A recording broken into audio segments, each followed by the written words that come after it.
Guys, स्वागत है आपका अपने यूट्यूब चैनल स्टडी विद अमन कुल में। आज हम लाए हैं director of education GNCT of Delhi के असेसमेंट वर्कशीट नंबर 14 जो कि क्लास 9 के लिए है। सब्जेक्ट आपका इंग्लिश है। डेट है इसकी 11 फरवरी 2022। आप अपना नेम और अपनी क्लास टीचर का नेम लिखेंगे। आज हम कुछ जनरल इंस्ट्रक्शन देखेंगे। ये असेसमेंट वर्कशीट है, प्रीवियस वीक्स की वर्कशीट पर बेस्ड है। 8 क्वेश्चन है, 1 से 6 2 मार्क्स के हैं, 7 3 मार्क्स का है और क्वेश्चन नंबर 8 5 मार्क्स का है। आपको आंसर्स पेज जो दे रखे हैं उसमें लिखने हैं। सभी क्वेश्चन कंपलसरी है। अब फर्स्ट क्वेश्चन दे रखा है, वो was intruder in Gerard house. तो गेराउट हाउस में इंट्रूडर कौन था और why did he break into his house, और उसने अपने हाउस को ब्रेक क्यों करा। तो द इंट्रूडर वो ब्रोक इनटू गेराउट हाउस, यानी जो आ गया था गेराउट हाउस में, वो एक क्रिमिनल था। He had murder a cop, उसने एक कॉप का मर्डर करा था और वो पुलिस से भाग रहा था। Was being chased by police. He intruded into Gerard's house with the intention to murder him. अब वो उसके अंदर उसके गेरार्ड्स के हाउस में इसलिए घुसा कि वो उसका भी मर्डर कर देगा और impersonate his identity to evade the police, और पुलिस को बुद्धू बनाने के लिए वो उसकी पर्सनैलिटी अपने आप, क्योंकि गेरार्ड और इंट्रूडर दोनों सेम दिखते थे। नेक्स्ट है question number 2, why did the intruder intend to kill Gerard's. तो इंट्रूडर क्यों चाहते थे कि वो गेरार्ड को किल कर दे। तो वही आंसर होगा, the intruder wants to kill Gerard in order to take on his identity to elude the police. यानी इंट्रूडर इसीलिए चाहता था कि वो उसकी जगह अपनी उसकी आइडेंटिटी ले ले, यानी वो गेरार्ड बन जाए और पुलिस को चकमा दे दी।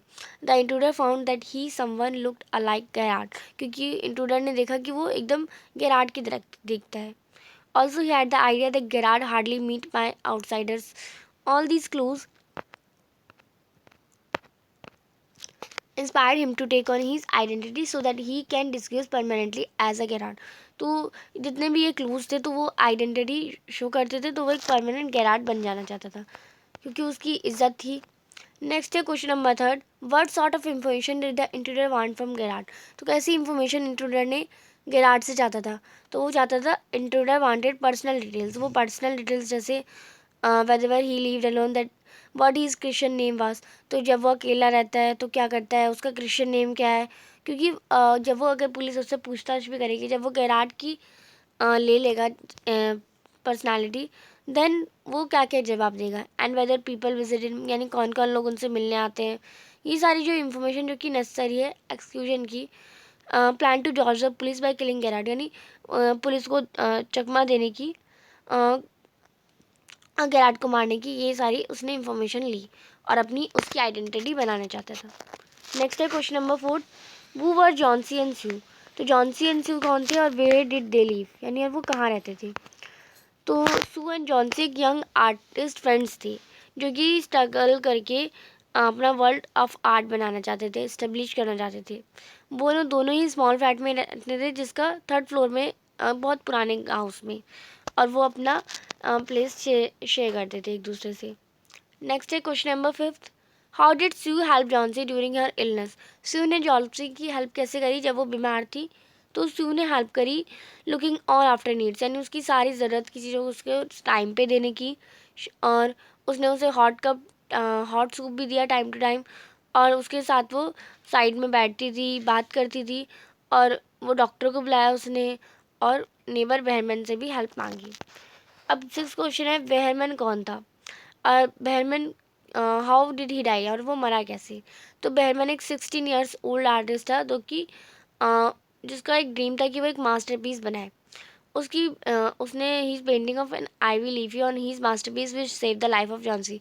उसने पेंटिंग करी थी एक ivy creeper leaf as a masterpiece में, और उसने जॉन्सी की लाइफ सेव करी।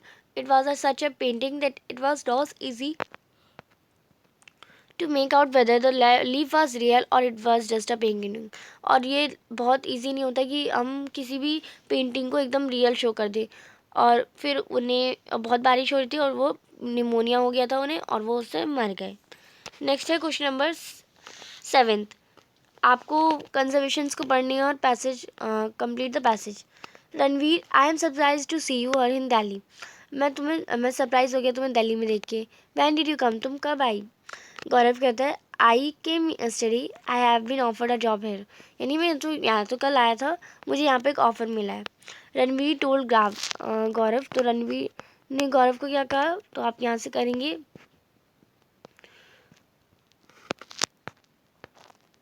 तो जो हमें फर्स्ट सेंटेंस दे रखा था आई एम सरप्राइज टू, तो उसे हमें डायरेक्ट में चेंज इनडायरेक्ट में चेंज करना है।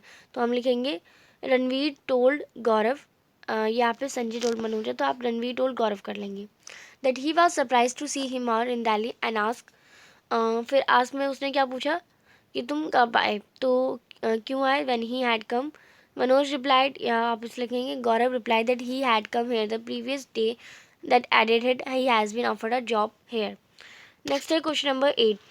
आपको एक स्टोरी, शॉर्ट स्टोरी लिखनी है 100 से 20 वर्ड्स की, जो कि फॉलोइंग बिगनिंग स्टार्ट हो, उसका सब टाइटल भी होना चाहिए और यहाँ से वो last Sunday I was watching TV suddenly I heard people shouting outside, यानी लास्ट संडे जब मैं टीवी देख रहा था तो मैंने देखा कि लोग बाहर लड़ रहे हैं। अब आगे हम स्टोरी से कंटिन्यू करते हैं। I hurry outside my house to see that people had gather around something, मैं बहुत जल्दी ही बाहर गया और देखा कि मेरे घर के आगे बहुत सारे लोग भीड़ बना के खड़े हैं। I ran towards the crowd of man and push my way through to see that there was a small puppy who was badly hurt after being hit by car. फिर मैंने देखा सबको साइड में धक्का वक्का देख के कि एक बहुत छोटा पपी जो होता है, डॉग का जो बच्चा होता है उसे पपी कहते हैं, वो कार से उसका एक्सीडेंट हो गया, बहुत ज़्यादा वो हिट हो गया। I was shocked to see that nobody was helping the puppy and were chatting about how the driver should drive properly while blood was oozing out his leg and writhed in pain. अब कोई भी उस puppy की help नहीं कर रहा था, सब एक दूसरे से बात ही कर रहे थे कि क्या कैसा ड्राइवर था, उसने शराब पीते हुए और उसका कितना ब्लड निकल रहा है ड्राइविंग कर रहा था। I quickly went inside my house, मैं अपने घर में जल्दी से भागा, brought the first aid box, फिर फर्स्ट एड बॉक्स लाया और उसके जो पपी का जो लेग में लगी थी उसे ड्रेस करा, यानी उसमें ठीक करा, उसमें मेडिसिन लगाई, पट्टी वगैरह लगाई। After that I pick him in my lap and got on the rickshaw and went to the nearest vet clinic, और फिर मैंने उसे अपने लैब में यानी अपनी गोदी में रखा और रिक्शा पे बैठ के मैं एक नियरेस्ट वेट क्लिनिक पे चला गया। Alas the one near my house was close eight is was Sunday, और किस्मत तो इतनी भी बुरी थी कि मेरी जो मेरे घर के एकदम पास वाला क्लिनिक था वो भी बंद था क्योंकि संडे था आज। I couldn't bear the puppy's pain and went to my friend's house and got a cycle and started riding it with friend who was willing to help me. अब मुझे बिल्कुल भी पपी का पेन दिखा नहीं जा रहा था, मैं अपने फ्रेंड के हाउस गया, एक साइकिल ली और उसने साइकिल चलाई, मैं पीछे बैठ के उसे ले जा रहा था। He held the puppy while I rode the cycle and went to the next locality to look for vets.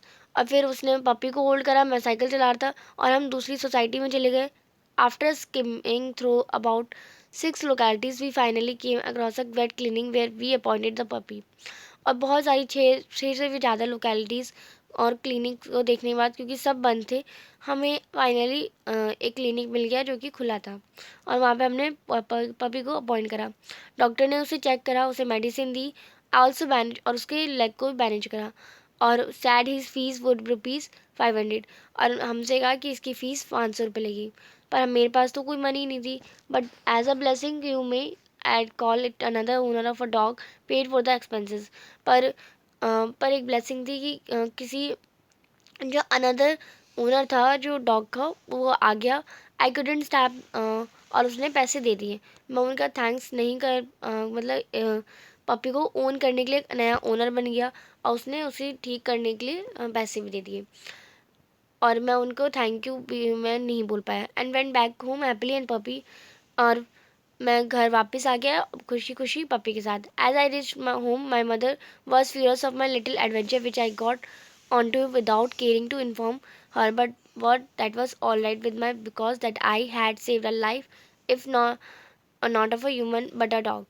तो फिर जब मैं घर पहुंचा, मैं घर में बिल्कुल बता के नहीं गया था, तो मेरा छोटा सा जो एडवेंचर अभी हुआ वो मेरी मम्मी को बिल्कुल भी नहीं पता था और मैं कहाँ गया मुझे उन्हें बिल्कुल नहीं पता था। फिर जब उन्हें बताया गया तो उन्हें बहुत गर्वित महसूस हुआ कि मैंने एक लाइफ तो सेव करी, ज़रूरी नहीं है ह्यूमन, पर एक डॉग की लाइफ मैंने सेव करी। तो आप इसे लिख लेंगे, ये आपकी स्टोरी हो जाएगी। एंड चैनल को अभी तक सब्सक्राइब नहीं किया तो प्लीज़ चैनल को सब्सक्राइब ज़रूर कर दें। वीडियो अच्छी लगी तो लाइक करिए, शेयर करिए। Thanks for watching you, bye bye guys.